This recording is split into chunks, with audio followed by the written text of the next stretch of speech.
We covered the bearing capacity of a shallow foundation in a separate presentation. In the current one, we will discuss the settlement of a shallow foundation.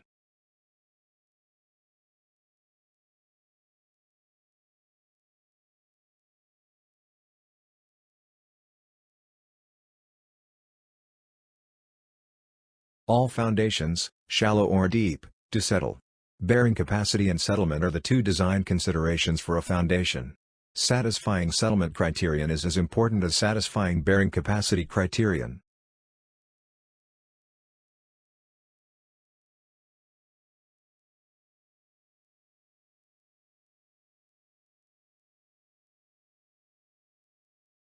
The settlement pattern is different between a granular soil and a cohesive soil. In a granular soil, the settlement is almost instantaneous upon applying the load. There may be some time-dependent creep occurring in the long term. The settlement in a cohesive soil consists of three components: A. Immediate settlement, B. Consolidation settlement, and C. Secondary compression settlement. These three components have to be computed separately and added.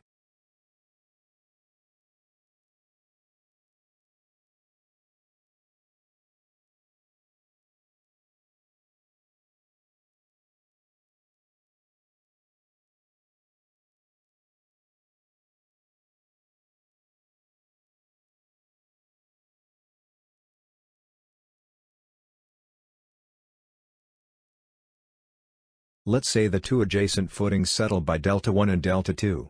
These are called total settlements, which can include immediate, consolidation, and secondary compression settlements in a clay. The absolute value of the difference between the two total settlements of the adjacent footings is the differential settlement. The differential settlement divided by the span length is called the angular distortion. Total settlements are not really a problem. It is the angular distortion, resulting from the differential settlement, which causes distress to the building.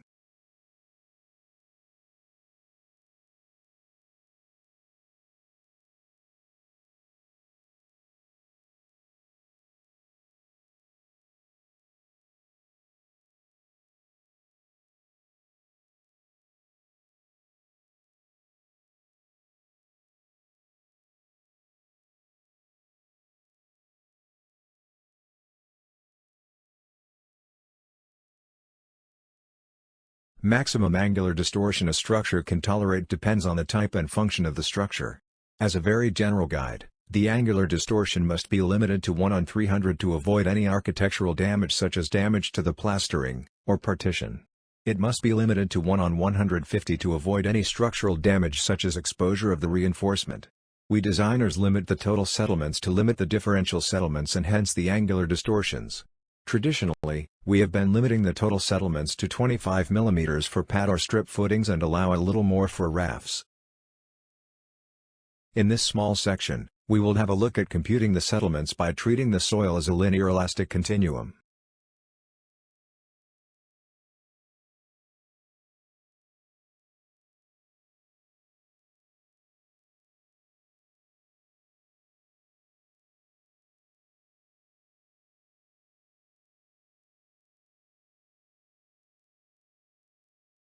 Let's look at three separate cases and then combine them.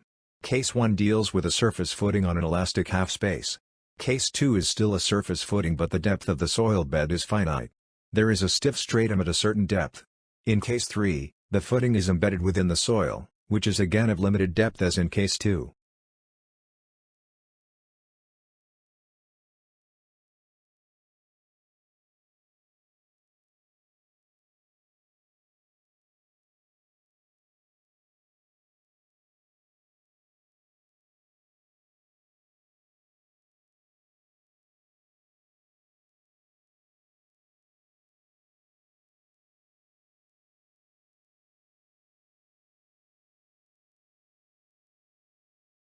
The equation at the top of the slide for settlement is the standard equation from an elastic analysis for a flexible footing. The influence factor I depends on the L on B ratio and location of the point on the footing, below which we are computing the settlement. The equation for I-corner was developed by Schleicher, 1926. Using this I-corner, one can find the settlement at the corner of a uniformly loaded rectangular footing. By the principle of superposition, it is possible to find the settlement under any point, within or outside the footing. This approximation works well. We just ask you to try out your favorite values for m- and confirm this.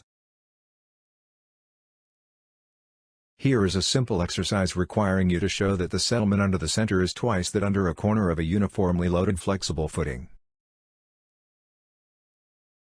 To find the settlement under the point A, just divide the footing into 4 rectangles such that A is a corner for each rectangle. That way, we can use Schleicher's 1926 equation. Then sum up the 4 values. Here, we have the elastic analysis expressions for the settlement under the center and the perimeter of a uniformly loaded flexible circular footing of diameter d. You can see that the influence factors are 1 and 2 on pi, respectively.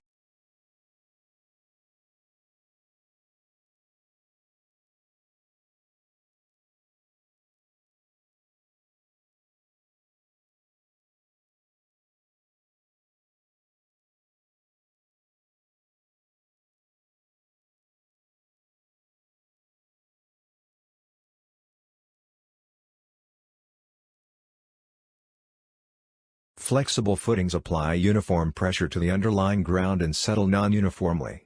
On the other hand, rigid footings settle uniformly but apply non-uniform pressure to the underlying ground. We can estimate the average value of the settlement of a flexible or rigid footing from these influence factor values. The million-dollar question is, when can we say a footing is rigid or flexible? Look at the value of relative stiffness K, which says how stiff the footing is compared to the soil.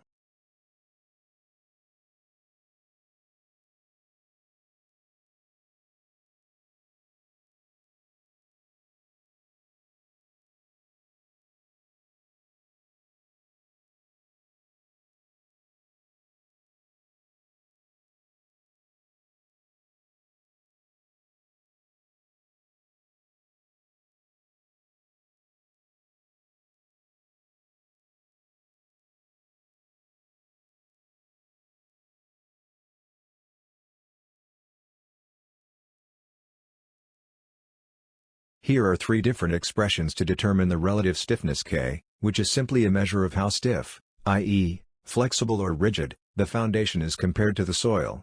It is a function of the foundation dimensions, and the Young's modulus and Poisson's ratio of the foundation and the soil. If the relativeness is larger than about 5, it can be treated as rigid. If it is less than 0.1, it can be treated as flexible. Main and Poulos, 1999, show that the ratio of the settlements of the corner to the center is a function of the relative stiffness K, given by the expression on the right.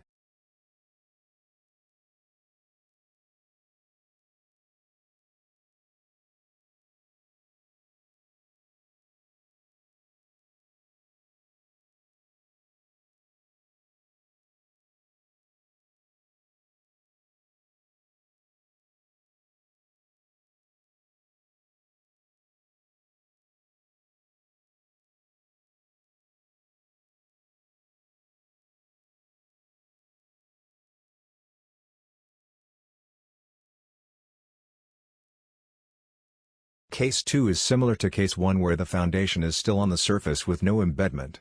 However, it is not on top of an elastic half-space of infinite depth. There is a stiff stratum at a depth h below the foundation. First, you compute A0, A1, and A2. From them, find F1 and F2. Find the influence factor I corner and use the elastic equation to find the settlement under the corner. Case 3 is an extension of cases 1 or 2, which were surface footings. Now, in Case 3, we allow embedment of the foundation df. The embedment provides some kind of confinement to the soil and hence reduces the settlement. Determine the correction factor proposed by Fox, 1948, and multiply by this factor to reduce the settlement. In this exercise, first you treat the foundation as a surface footing, and then apply Fox's correction to reduce the settlement, considering the foundation depth. When you design a foundation, you must compute the expected settlement to ensure it is not excessive. In this section, we will discuss few popular methods for computing the settlements of footings in granular soils.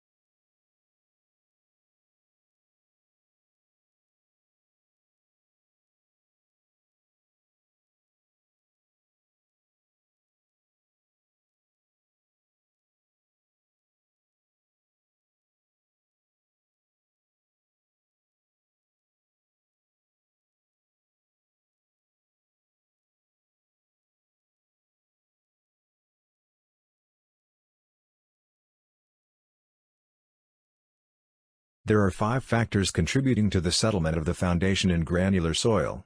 The 2 most important factors are the pressure applied by the foundation and the soil stiffness. It is a bit tricky to determine the Young's modulus of the soil beneath a loaded foundation. We only estimate the Young's modulus of the in situ soil, indirectly, using some in situ tests such as standard penetration test or cone penetration test. The third important factor is the foundation width. Then come the foundation shape, measured by B on L ratio, and foundation depth measured by DF on B.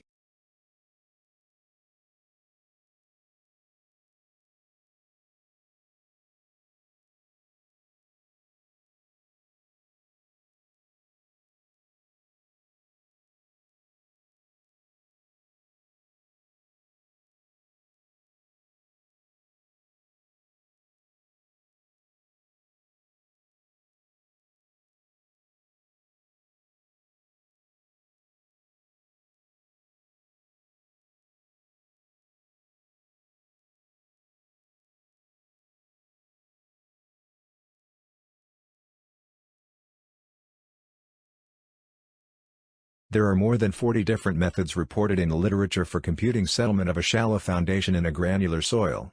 They are mainly based on elastic analysis, combined with some empiricism. It is well known that most of these methods overestimate the settlement and are hence conservative. Being conservative and safe is not a bad thing in engineering practice. Here we have listed 5 most popular methods and discuss the first 4 in detail.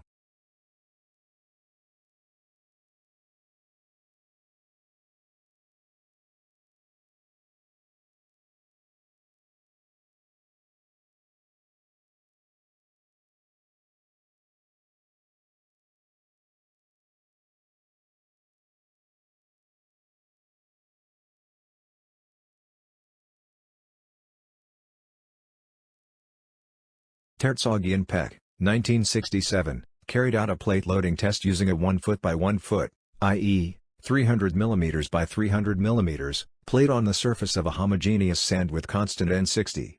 They deduced the settlement of a B-meter-wide square footing in the same sand carrying the same pressure as the plate, suggesting the equation given here. Here, S-footing and S-plate are the settlements of the footing and the plate, respectively. If we know S-plate, we can find S-footing.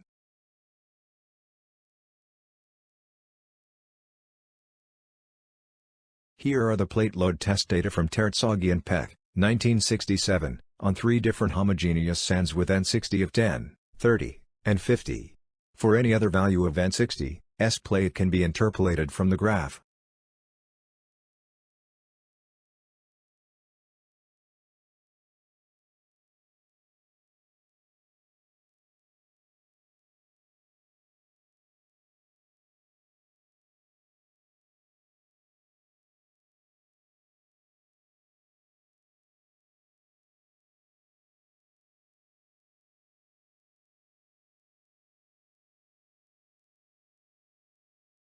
Foundation embedment reduces the settlement. It is suggested to multiply the settlement computed for a surface footing by a reduction factor C, to account for the foundation depth.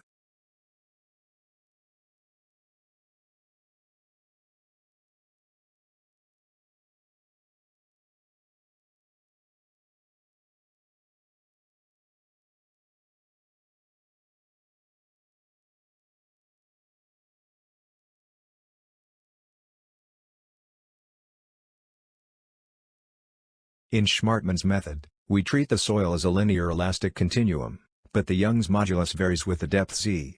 When a uniform pressure Q is applied at the ground level over a large lateral extent, the strain within the soil is given by Q on EZ, where EZ is the Young's modulus at that point, depth Z below the ground surface. That is what you see on the left. In the right, the uniform pressure Q on the surface is acting over a limited area. Therefore, the strain will be less. Thus, the strain influence factor Iz is less than 1. It depends on the shape of the loaded area and depth Z.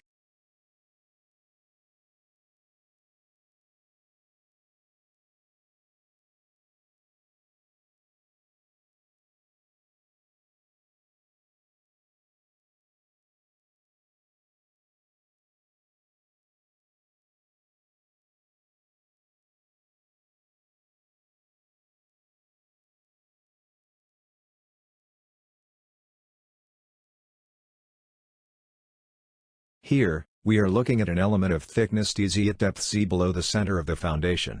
We develop an expression for the settlement ds of this element. Then we integrate this expression for the entire depth of the soil bed. On the right side of the slide, we have the influence factor variation with depth, as proposed by Schmartman in 1970.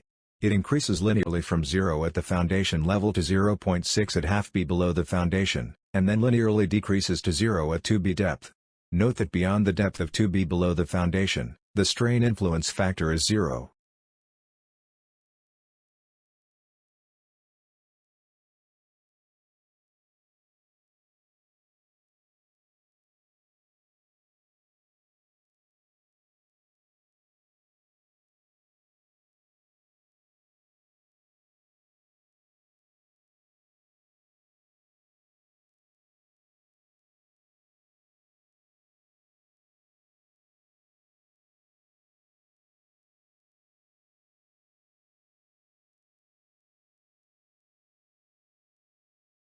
Schmartman suggested two correction factors C1 to account for the embedment and C2 to account for creep. The computed settlement has to be multiplied by these two factors. Schmartman's method works better with the cone penetration test data, and he suggested taking the Young's modulus E as 2 times the cone resistance QC.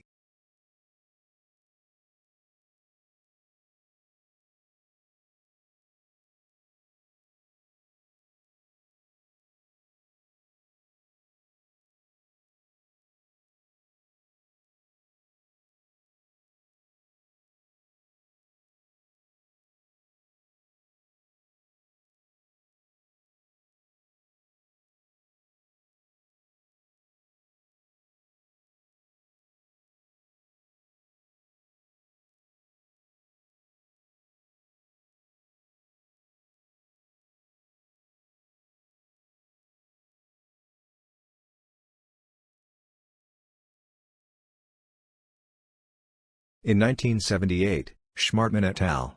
Recognized that the settlement is different between square and strip footings applying the same pressure. They came up with the different strain influence factor diagram shown in the figure here. They also suggested that E equals 2.5 times QC for square footings and 3.5 times QC for strip footings. Square footing is close to an axisymmetric loading situation and a strip footing represents plane strain loading.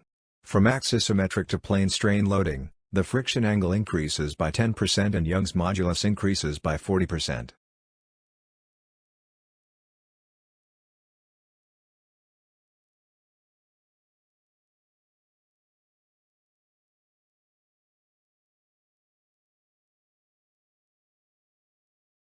In 1996, Terzaghi, Peck, and Mesri simplified Schmartman et al. 1978, modifications. They tweaked the strain influence factors slightly, as shown in the figure here. They suggested taking E as 3.5 QC for square footing and increasing by further 40% for strip.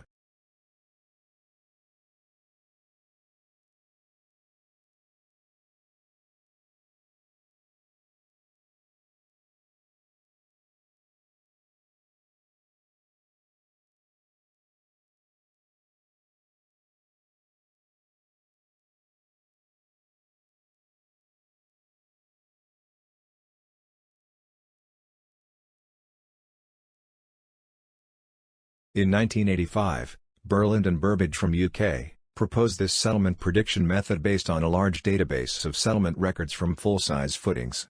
The footings were mostly square. They showed that for a B-meter-wide square footing, the influence depth Zi in meters is approximately b to the power 0.7. They also introduced a compressibility index IC, similar to the coefficient of volume compressibility we used in consolidation. They noted that this index for over-consolidated sand is 1/3 of normally consolidated sand, and proposed expressions for IC in terms of the mean value of N60 within the influence zone. They suggested that the settlement can be estimated as the product of the applied pressure Q, compressibility index IC, and the depth of influence Ci.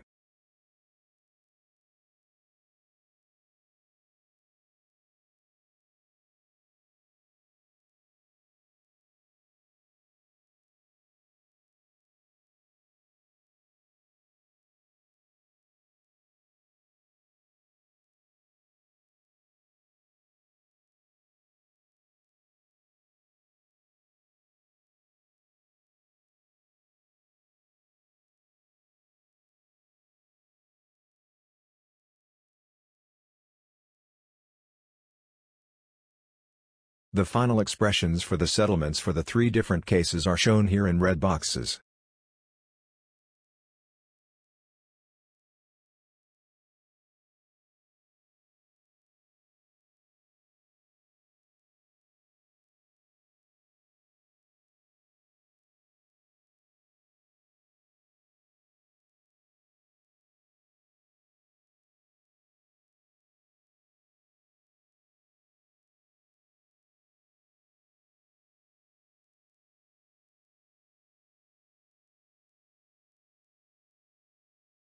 Here, we have four corrections for this method. The first one is to correct the N60 below water table in finer silty sands. When the sand is dense, it dilates and induces negative pore water pressures which temporarily increase the effective stresses. This leads to an overestimation of N60, which therefore has to be reduced. The second correction is to account for non-square footings, since the equations are developed for square footings. The third correction is to account for presence of stiff stratum at a shallower depth. The fourth and final correction is to account for time-dependent creep.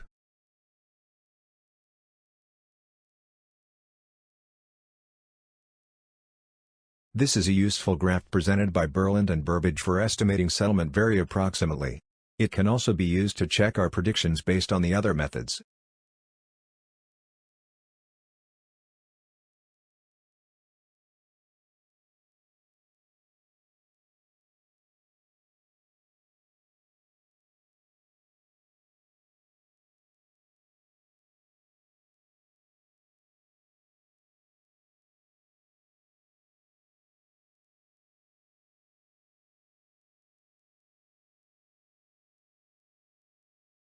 One of the best settlement prediction methods is the one proposed by Berardi and Lancelotta in 1991. 8 bullet points are listed here to explain this little sophisticated method. The first is Janbu's, 1963, equation, expressing the Young's modulus in terms of a dimensionless modulus number which depends on the stress level. Most other methods take Young's modulus as a constant. The second point is an expression for the influence depth h, varying between b for a square and 2b for a strip footing. The third bullet point shows the standard elastic analysis equation for the settlement of a foundation on a linear elastic continuum.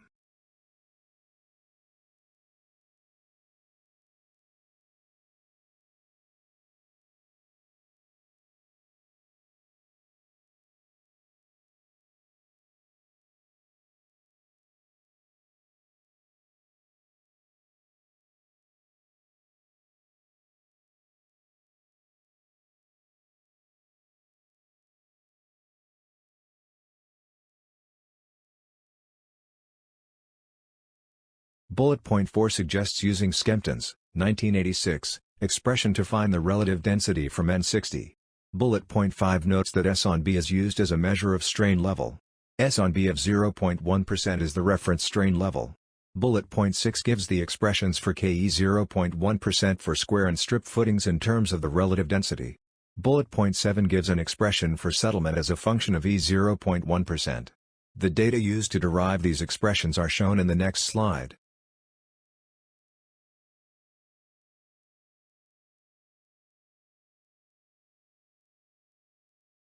The graph on the right shows that Ke on Ke 0.1% equals 0.008 times S on B to the power minus 0.7. Note that this ratio is 1.0 when S on B is 0.1%. As the stress level, or strain level, increases, the modulus number and hence Young's modulus decreases.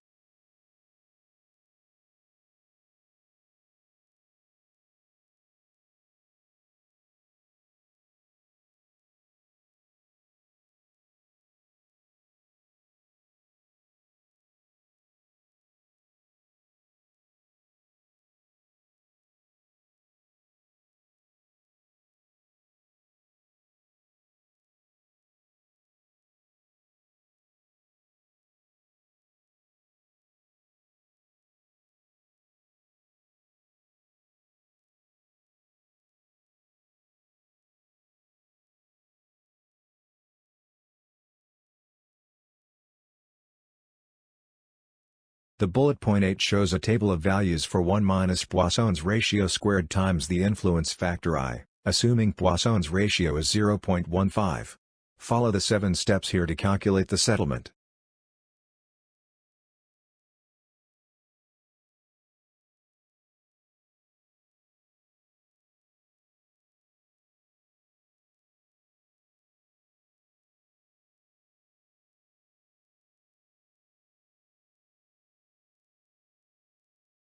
The settlement prediction methods are in general quite poor.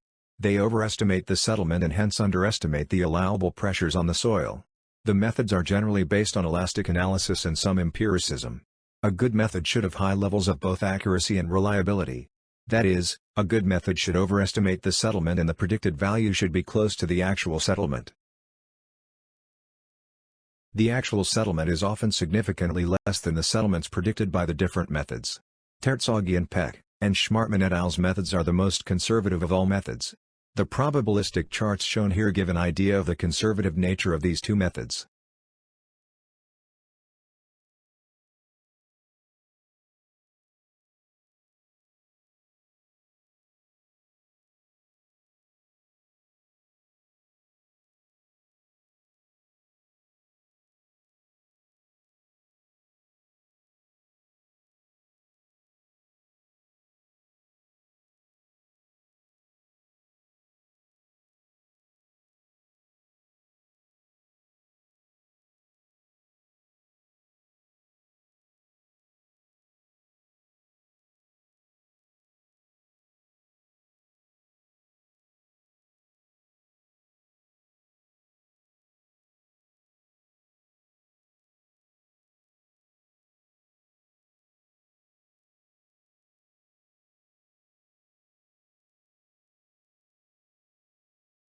Settlement of a footing in place has three components: immediate, consolidation, and secondary compression settlements, denoted by SI, SC, and SS, respectively. They have to be computed separately and added up. They are assumed to occur in a sequence, one following the other.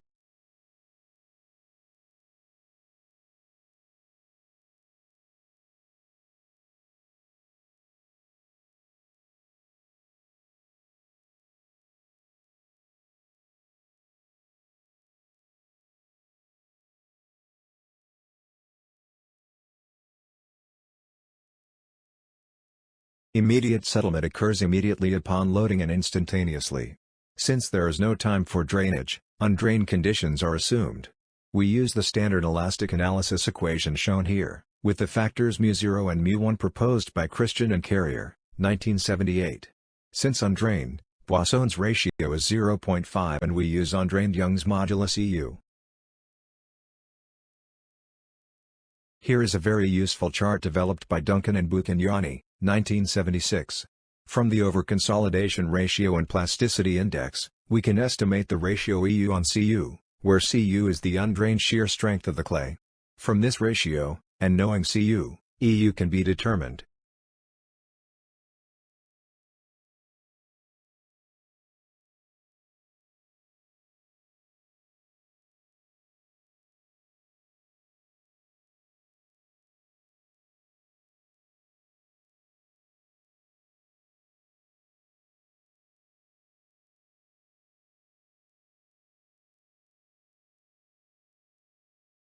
See the presentation on consolidation for determining consolidation settlements. We generally use the clay properties and stresses at the mid-layer to determine the consolidation settlement of the layer. When the clay layer is thick, or when the clay properties vary with depth, the clay can be divided into sublayers. The consolidation settlements of the sublayers can be summed up to give the total consolidation settlement.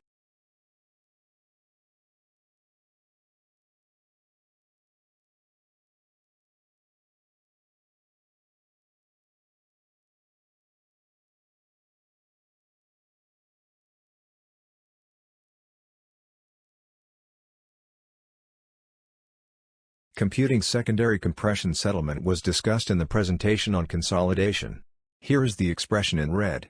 The secondary compression begins at time Tp when the primary consolidation is complete.